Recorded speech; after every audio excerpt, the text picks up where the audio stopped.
guys, so today I'm going to show you how to create that main synth that you heard there, or actually it is the only synth you heard there, so there's no confusion on that. We are making that synth today, baby. All right, so let's just dive in. I'll mute this one and start from scratch by creating the exact same combinator. So the first thing you're going to want to do is create a combinator. So go to your utilities on the drop-down menu and select combinator, and you'll have a brand new combinator. Now let's switch to the rack view, and you'll see this new combinator here. Hopefully it says init patch.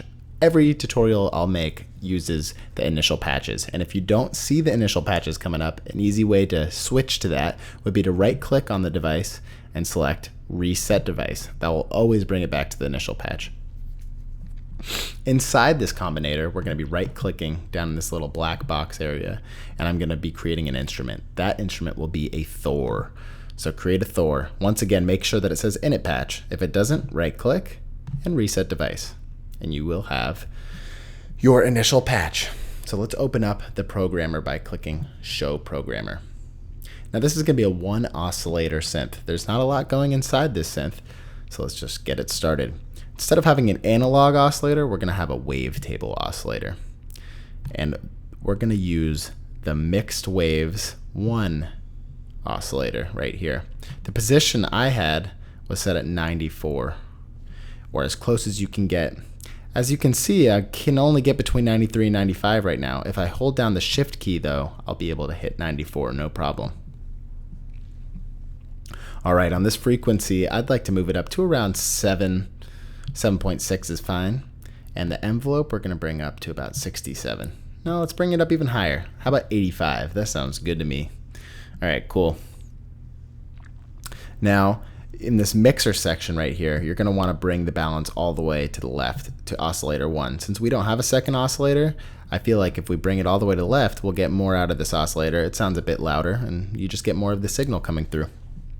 All right, let's head down here to this section.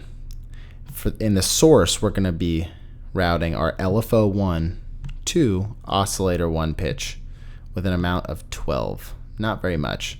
And we're going to go up to the LFO one, and we're going to take the rate and we're going to bring it to about, let's say, 47 hertz, pretty quick. Next, we're going to be going mod envelope, which is up here. So mod envelope, and route it also to oscillator 1 pitch, and have that at -50. Now take that decay, and we want this synth to bleep a little bit. So how we're going to do that is take that decay and set it to around 45 milliseconds. Really quick, but it'll make it a little bit bleepy. Now if you listen to the synth, it's not going to sound any special as is, but we're getting pretty close to finished with Thor. Alright, so that's what it sounds like. The next step, you're not going to notice a change yet, but you'll notice a change very soon. So go over to LFO2, turn on the tempo sync, bring the rate to 1/8, and bring the waveform to this little V looking or upside down V hill shaped, whatever you want to call it, waveform. All right. Last step, take the release and bring it up a teeny bit, maybe let's say 54 milliseconds is fine. All right, so that's the synth. I'll play it for you guys one more time just so you can hear the synth before we start affecting it. Cool. So next I'm going to right click on the Thor, and I'm going to go to Creative Effects, and I'm going to select a Scream 4 distortion unit. Now this distortion, I'm going to be routing the body, specifically the scale within the body, to be affected by this LFO to up here. And how I'm going to do this is I'm going to click Tab on my keyboard, and that's going to flip to the back of the rack. And this way I can create a wire just by dragging from not damage control. I'm going to go to scale down here where it says scale and drag a wire all the way up to this section called LFO2 in the modulation output. They are now routed. Perfect. That's all you needed to do. Now you'll go over to the damage control section. I'll bring this down to, I'd say, 44. Parameter 1 should go all the way to the right at 127. And parameter 2, let's bring to around 115, should be fine. Now you can EQ or not EQ in here if you want. I like to use this 3-band EQ even though it's not a very specific EQ.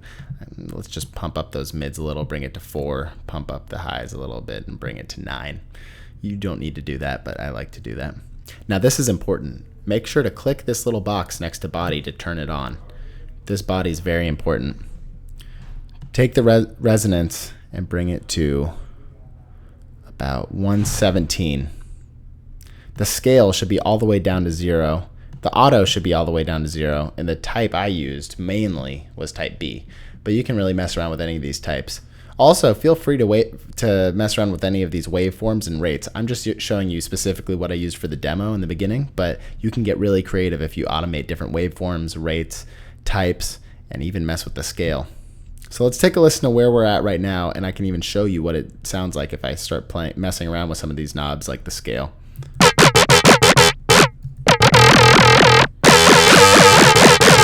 All right, so that's the synth so far. It's sounding pretty good. It's not quite there yet, but it's almost there.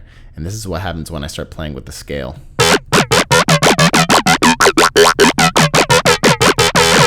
This is what happens when I mess with the auto.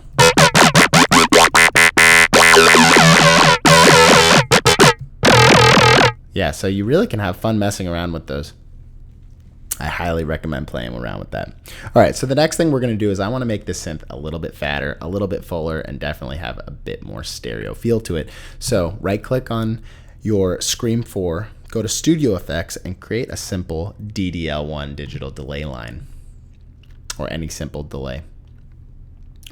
Bring this rate down to 1, and then switch to millisecond mode. That way we can get as low as possible, and if you hold down the arrow till you hit 25. That's where we want to land. I went a little too far. 25, perfect. I want no feedback on this delay, and I want to bring the pan all the way to the left. Bring the dry wet to, I'd say, about 24. Now listen to how much wider this sounds now. If I turn it off, very mono. Bring it on. We got a stereo synth coming. Now the only thing that's left in this synth is a few reverbs.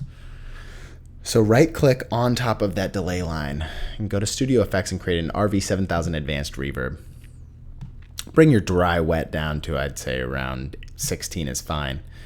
Open up the reverb via the little arrow down there and bring our decay down to, I'd say, about 15, 19 is fine, small. Take the size, bring it down to 14. We don't want any pre-delay, so bring that to 0, and we don't want any mod amount, bring that to 0.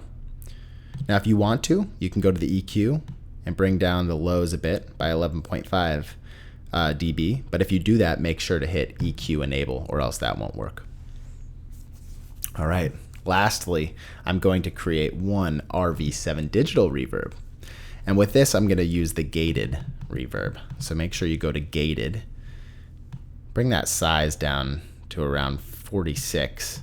The decay can go down to about 22. Leave the damp where it is, and let's bring the dry wet to about 20. Let's take a listen.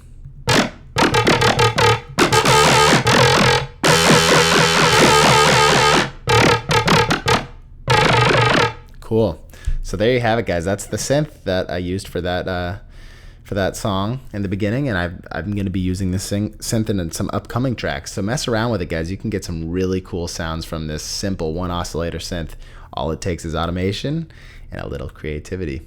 So check back every Thursday. Brand new videos right here on my YouTube channel. Make sure to subscribe if you want to keep up to date, and let me know in the comment section what you guys want to see next.